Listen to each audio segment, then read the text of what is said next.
yourself a cold one. Let's strike 'em, huh? And listen to Ross Tucker break down the top college prospects on another tasty edition of the College Draft. Yeah, it is Daddy Soda time here on the College Draft podcast presented by DraftKings. They got a ridiculous offer this week with the British Open coming up. Make sure you are all over the code Ross over at DraftKings. I could not be more fired up. Look, I love that we went through every single draft pick in 2021, and you guys can go back and listen to it division by division. I loved last week going over the 2018 NFL draft because that's what they say you should do. You can't evaluate a draft for 3 years. What lessons did we learn? But we're full throttle now. We're full speed ahead.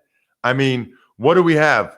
6 weeks till there's a college football game on my screen? Somebody plays August 24th, I think. It's July 12th. Do the math. 6 weeks away, we are watching college football, and I could not be more excited. You know what we're going to do for you?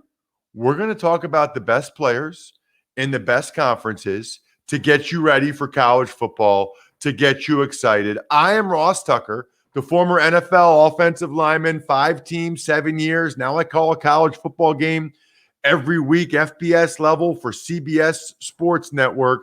Got a bunch of other podcasts. Jeff Schwartz was amazing on today's Ross Tucker Football podcast talking about the O-Line Masterminds event. I got to go to that one year. If you're curious about it, certainly listen to the Ross Tucker Football podcast today.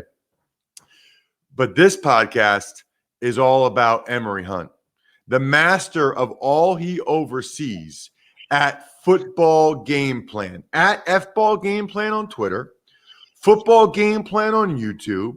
Somehow he calls games for 3 different colleges. I don't know how you pull that off, but he calls games for Monmouth, Georgetown, and Morgan State.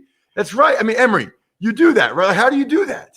I'm all over the place, man. And this year, I'll be also back in the booth calling high school games for Flow Football and for CBS 21 in Harrisburg. So I'll be back in the mid-pen too. Dude, all right, this is very important. When you're in Harrisburg doing a CBS, like if you come here and you don't text me, I'm going to kill you, dude. Like, now I might not be here on a Friday, but you got to let me know when you're coming here. Oh, absolutely. You got to let me know. I'll come to the game. I'll make a halftime appearance on your show. I'll be watching it anyway. That's what I do if I'm home on a Friday night. It's amazing. Football Game Plan on YouTube, footballgameplan.com/2021 draft guide. When do you start to take pre-orders or anything like that for the 2022 draft guide, Emory? You know, I could start today. I just got to put the link up because I'm already working on the 2022 guide. And I'm excited about it, man. We talked about how big it was last year. And with now all these super seniors, I'm just amped for the amount of prospects that we're going to throw into this draft guide for 2022. You know, that's an excellent point, Emory. That is your big competitive advantage this year. These other people, it's like they watch all the top guys a bunch of games, but they don't watch all of the guys. That's what makes Emory different. He literally watches all the – like Emory has an opinion. I could ask Emory about a third-string defensive back at Franklin and Marshall right now, and Emory would have an opinion on the guy. That's what makes Emory special. So this year, with all the super seniors, with all the transfer portal guys, you better go to footballgameplan.com and get the draft guide. I'm just telling you, Emory will be the draft guide to get this year. I mean, every year, but especially this year. Shout out to the Diplomats, by the way. Shout out to the Diplomats. John Troxell's the head coach. Great school, by the way. All right. I love that you know that they're the Diplomats. That's amazing. All right. So I got a bunch of things for you, Emory. I want to start with this. Every day before we start the show, I ask you how you're doing. And you say, I'm cooling. I've never heard anybody else say that. Cooling. I've heard chilling, but you say cooling. Where does that come from? It's just something that's just different, man. It's a different way of saying the same thing. And that's kind of been my mantra, I guess, my entire life, just kind of being your own person. I always say if you stay in your lane, you get to your destination faster. So if cooling was what came out, I'm gonna just rock with cooling, and that's just how it's always been. I love it. The second thing is, and you have to be watching us on YouTube to see this. I'm, by the way, at Ross Tucker NFL or at Ross Tucker Pod. Emory is wearing a sweatshirt today, or long sleeve tee maybe, that says Emory on it. I never thought of that before, Emory, but you could just get all kinds of Emory University gear and rock it, and it's your name. Like, that's, I don't know. I don't know if that's the coolest thing or the lamest thing I've ever seen. I think it really depends on how you rock it and who you are. Because of you, like, it's the coolest thing. Like, if I did it, it would probably be lame. I'd be wearing like stuff from Ross, Dress for Less, right? But yours is like from I always tell my daughters, by the way, that I own that place, and they like believe me. Ross, Dress for Less. But you like Emory, it's a cool school. It's a good school. My wife almost went there for MBA. Do you have a lot of Emory gear? No, I have 2 shirts. And I'm going to work out today. So I was like, let me get the compression shirt on. Don't let Emory University get a football team, because then it'll be That's amazing. All right. So here's what I think is interesting. We got 6 weeks before the games start. And I thought we would do the Power 5 conferences and then sort of the best of the rest, so to speak, right? Mm-hmm. Emory sends me his email. You want to do the American. Like, and I think I've heard you say Power 6 before. Is there, and I'm down with it, because the American has a lot of NFL guys and is good football. You think about last year, Zaven Collins and the Tulane guys and the Cincinnati guys. But do you think it's a Power 6?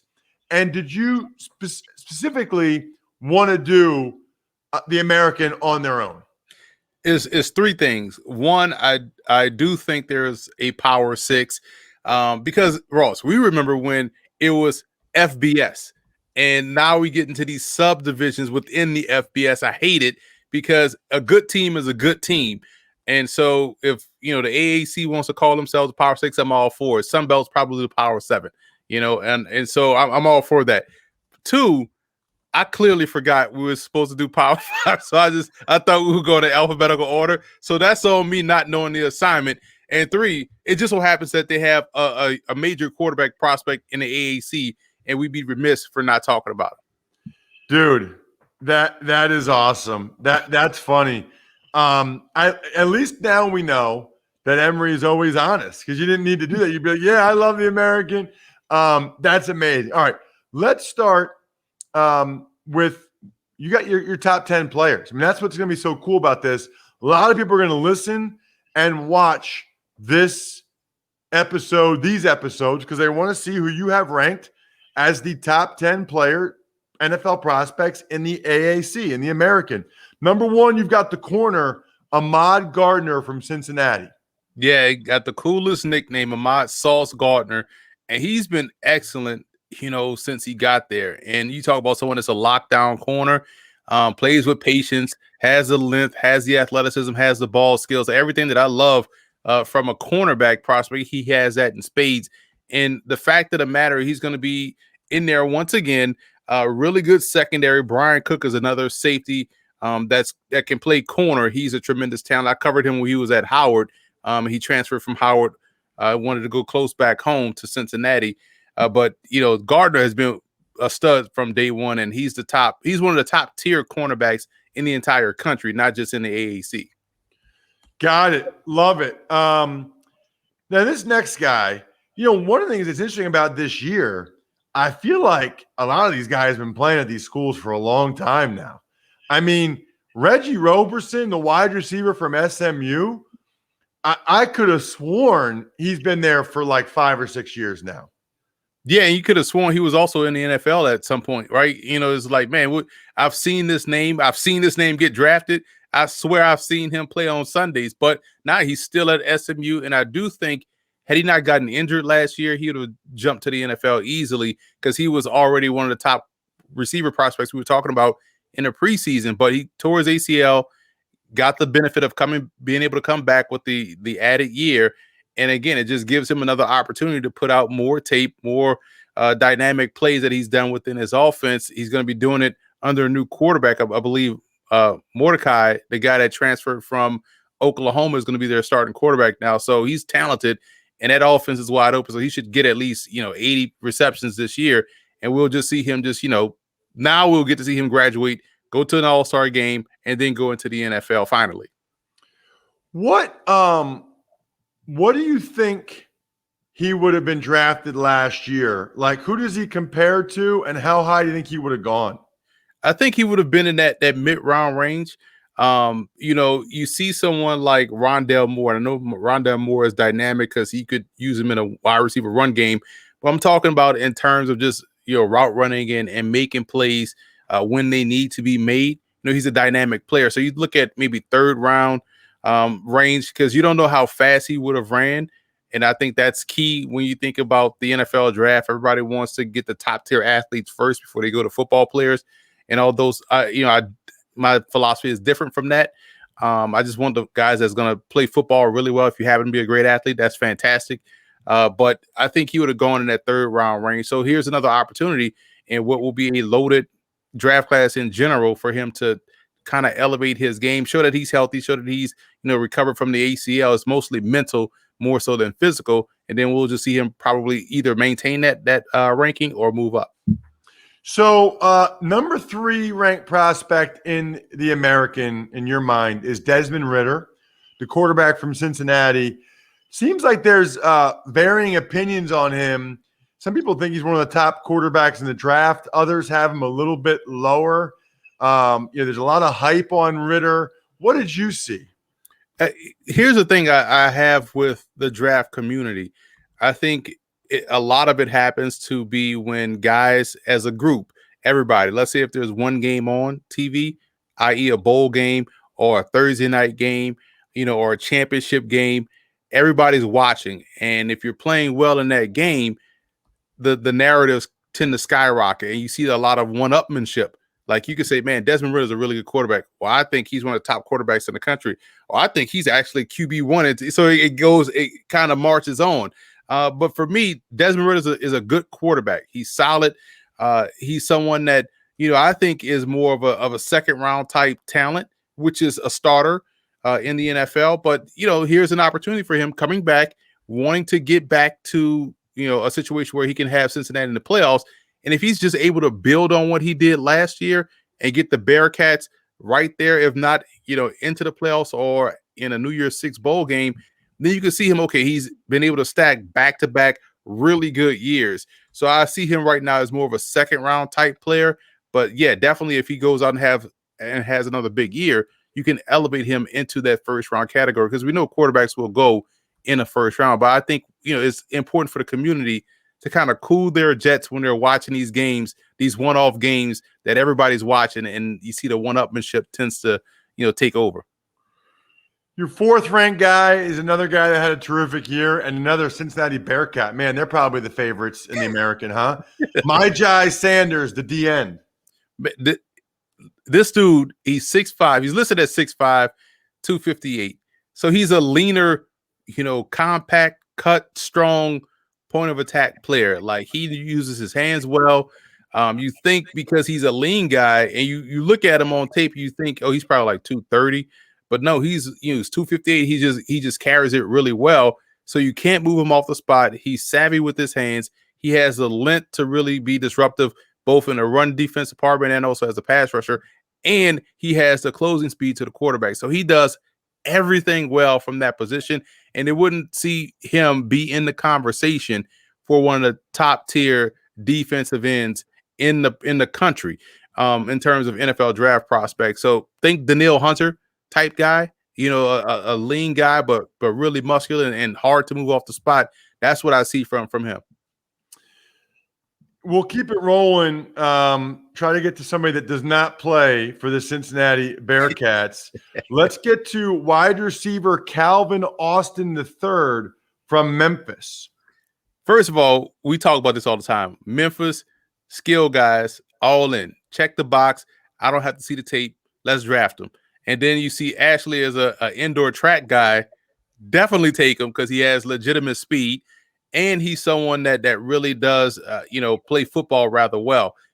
People will look at this, he's 5'9", 168 pounds, but you know me, size is not a skill. If you're good enough, you're big enough, and he's definitely good enough, and he's fast enough, and you can't hit what you can't catch, you can't hurt what you can't touch. Put him on the team, put him on the field. I was all in on, Tutu Atwell coming out of Louisville at 108 pounds, so I'm definitely all in on him in terms of what he brings to the table. Again, someone that plays an explosive offense. It's a wide open game now, and he's going to do a good job putting up numbers, putting up the type of wild plays that kind of entice you, and then he's going to test well as also toward the back end of the process. So yeah, that's someone I'm definitely watching this year. What about Emory? Let's get to some O-linemen. How about Kody Russey from Houston? I'm calling a Houston game this year. Houston at UConn. What do you know about Kody? He was a 4-year starter. He transferred from Louisiana Tech. I kind of like when guys stay at schools and become the prospect because you bring more attention to your program. But I get him transferring up, so to speak. It's almost like a lateral transfer, but he's playing in an offense. It's very similar to the one he was playing at Louisiana Tech anyway. But he's excellent. He gets to the second level rather well. He's consistent in that regard. He does a good job, with his hands in terms of recognizing stunts and pressure. So he's able to come off one guy and quickly pick up another. And also in a run game, by him being able to get to the second level with ease, with his ability, it helps him in that regard. So I just think that he's a solid prospect. Played a lot of football, again, 4-year starter at Louisiana Tech, played against some big time competition. And he's going to do the same thing, especially when they go up against a Tulsa with their defensive line, or go up against a Cincinnati who we've talked about often. So I like the challenge that he's taking going to Houston. I think he's going to be a really good prospect. Then we'll get to a Tulane guy. It's interesting because Tulane had a bunch of guys drafted last year, including their D line. Safety Derrion, is it Rakestraw, who's another transfer? Yeah, he transferred from Colorado. They had a really good secondary last year, man. They still have a really good secondary. And for him to go to Tulane, I see him playing more of a combo safety role, someone that could play inside as a slot defender. He's a good alley defender. He's someone that has really good acceleration when attacking downhill in a run game or playing out in space. He's going to really help their defense out, man. Tulane defensively just gave up yards in bunches, and it really hurt them earlier in the season when they couldn't stop anybody. Because their offense could score, but they just couldn't stop anyone. And now you're getting someone that's a really good slot defender that can match up across the board with what you're going to see in that conference. So definitely someone, a grad transfer, smart man going to Tulane to get that grad degree. And so I do think football-wise, he has the height, the length, and the acceleration in the alley to where he makes himself a good prospect to keep an eye on. So I mentioned this earlier, but I'll say it again. Golf's oldest and last major of the year is this weekend, and the golfers are headed across the pond to compete for the trophy. DraftKings, America's top-rated sportsbook app, is giving you a shot to land in the green. You know what they mean, right? Like in the black, like in the green. This week, DraftKings is giving you 50-1 odds on any golfer sinking at least one birdie this weekend. I mean, are you kidding me? One birdie the whole weekend? Place a pre-tournament wager of $1 on any golf outcome to be eligible to cash $50 in free credits if any golfer sinks a birdie. They're trying to give you $50. Download the top-rated DraftKings Sportsbook app now and use promo code Ross when you sign up to turn $1 into $50 in free credits if any golfer sinks a birdie this weekend. That's code Ross to turn $1 into $50 in free credits for a limited time only at DraftKings Sportsbook. All right, up next, we got a tight end from Memphis. You talked about earlier, you love the Memphis skill guys. They run so much spread, I feel like, and they have their running backs run so many routes. I haven't heard much about tight ends for Memphis. It seems like it's always the running backs, maybe the receivers, but you feel like they got a pretty good tight end in Sean Dykes. First of all, we're being a little bit too liberal with this term tight end at Memphis. This dude is a wide receiver, man. He's 6'2", 225 and runs really good routes. He has good acceleration out of his break. He's a wide receiver. They just ran out of eligible spots to put these dudes for Memphis. So he's not a true tight end. This is someone that is built like a bigger receiver. You see someone like A.J. Brown and how he's built. You know, if he played at Memphis, they would have called him a left tackle, right? So Memphis is not slick trying to get by with all these different tags that they tag these guys with. But he's a receiver. He's going to be a receiver. But if you want to put him in the tight end category, he's a flex tight end. But, man, I love his ability to get open and make plays down the middle of the field. He's unafraid of contact, obviously, but also has the ability to really accelerate out that break and track the football. He's a 6-year senior. So that's someone that's going to come into an NFL situation as a plug-and-play guy. He's the quintessential definition of, quote-unquote, pro-ready, and that's what I see with him at that position. Number 9, the wide receiver from Tulsa, and they've had some good ones recently, Keylon Stokes. Smooth, savvy, fearless, great hands, knows how. And when we talk about great hands, you know, we're talking about knowing when and where to use your body, how and when to utilize, you know, perfect technique, when to allow your hands to really take over. Or, you know, sometimes you see a situation where you have to really look where you're going and trust that your hands could get in position. He's able to do that. So he has really good hands. He may not be the fastest, and although he's a guy that can help out on special teams in terms of returning kicks, but he's someone that I think will have a home on the inside of a receiver core, like a slot receiver, but someone that's a good possession guy that's trustworthy, that'll play a long time in the NFL. Last but certainly not least, we've got number 10, another Tulsa skill guy, back to back. They got the wide receiver. Now they got the running back, Shamari Brooks from Tulsa. And Shamari Brooks was someone that was on my radar last year. He was a senior last year, but he got hurt very early in the season, tore an ACL. So they're getting him back. And I think when you look at what he brings to the table, he's the perfect back for today's game. Doesn't need volume to be successful. He's able to make you miss. So he's got the elusiveness, but he's a very good receiver.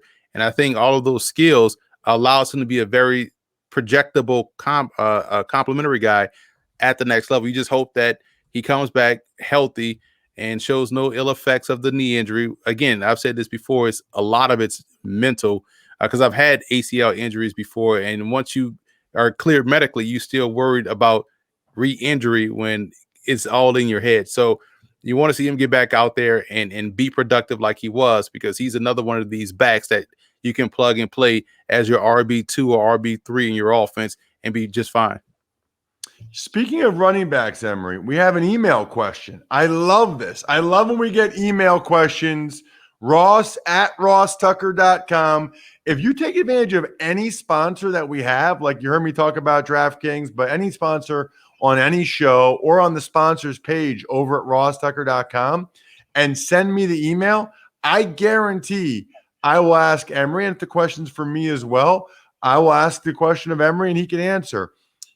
As a former running back, Emory, and I missed the name of the guy that sent this, unfortunately. I'm sorry, but if you're a loyal listener, you know it's your email. What are your most important traits in identifying talented running backs, and how important does fearless courage matter for the position? I know what you're talking about with the injury. What I mean is we often hear of players not playing to their size, while others are fearless when sticking their foot in the ground and shooting through a gap. Dalvin Cook comes to mind as someone without tremendous size or blazing speed, but absolutely fearless when attacking the line of scrimmage. What are the most important traits in a running back, Emory? I think the most important trait is vision, because your eyes will lead you to wherever you want to go. Where the eyes go, the feet will follow. So vision is important. And this is something that I had to learn too, was patience. And I think a lot of guys nowadays are coming right out of the box with good patience, because of how the zone offense is so prominent. So it forces you to be patient. Back when we were playing high school ball, Ross, everything was hit the hole, hit the hole, hit the hole, right? And it was simple, 34 dive, 28 toss, all those simple, play calls, to where everything was about speed and urgency. But now, with everything being about, patience, reading, it's vision and patience top tier. And to the second part of his question, would leads to some guys being fearless or not.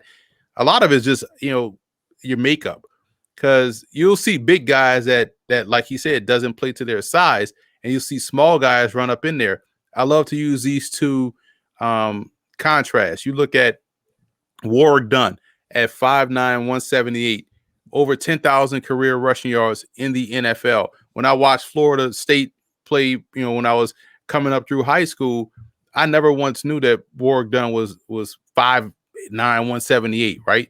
I just liked the fact that he ran well. He had everything that you wanted as a running back. It didn't matter that he was that size. And then you see someone that is a taller, bigger back, let's say like David Johnson, who still plays the position in my mind like a wide receiver playing running back, which he was at Northern Iowa.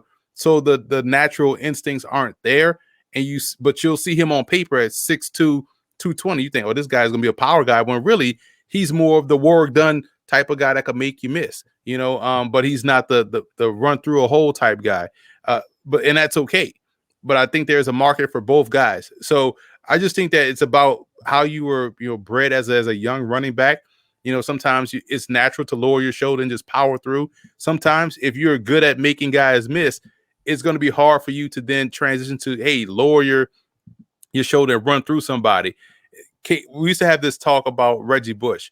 And this was the part I used to always try to make to Saints fans, because at the time, Saints fans were like, he has to run inside.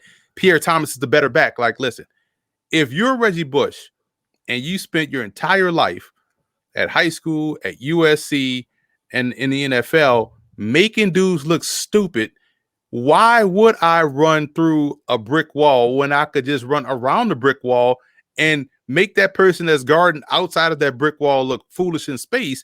That's what I'm going to do.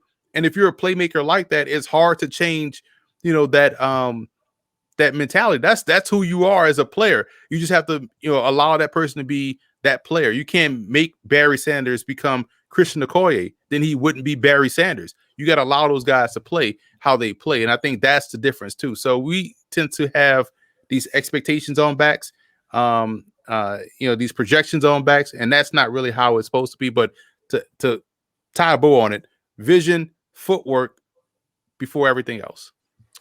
Next week, the ACC.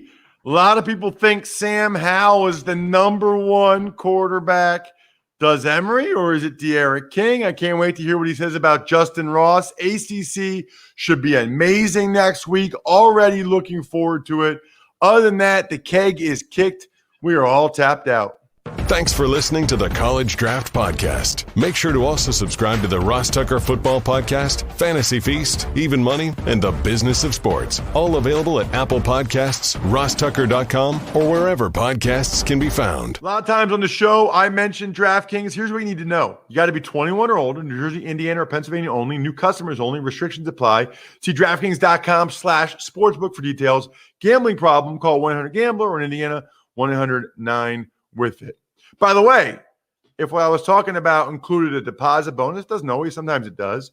Deposit bonus requires 25 times playthrough, and deposit bonuses are paid out in site credit.